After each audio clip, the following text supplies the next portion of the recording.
ቆይ ለመቅረጽ አልጀመርኩም ብራዘር። አይ የምር ማለት ነው። ሞቲቭ ክርስቶስ ካልሆነ ማለት ነው ኦብቪየስሊ ለስጋ ነው እየኖርክ ያለው ማለት ነው።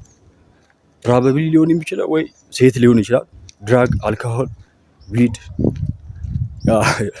ይቻላል እና ሞቲቭ ክርስቶስ ካልሆነ ማለት ነው በቃ ሬስል እያረክ ያለው በስጋ ነው ፕሮባብሊ ማለት ነው። እና ሞቲቭን ክርስቶስ ማድረግ መቻል አለበት። የዛኔ ነው ወደፊት ልትጓዝ የምችለው።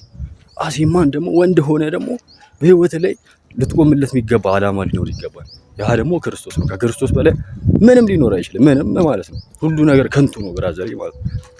እና አላማህን ክርስቶስ አድርግ። እሱ ደግሞ ማንነትን ስቴፕ ባይ ስቴፕ ይገልጽልሃል። በቃ ምን ማድረግ እንዳለበት በህይወት ላይ ምናምን ብዙ ነገሮች አሉና ግን ያንተ ሞቲቭ ፐርፐዝ አላማህን ስሩ ታይም ከእግዚአብሔር ጋር ጊዜ ስታሳልፍ መንገድን ይገልጥልሃልና ሞቲቭ ክርስቶስ ያልሆነ ሰው ኦብቪየስሊ እንግዲህ ቅድም ከጠቀስኳቸው ውስጥ ነው ሊሆን የሚችለውና እንደዚህ አይነት ሰው ደግሞ ህይወት ላይ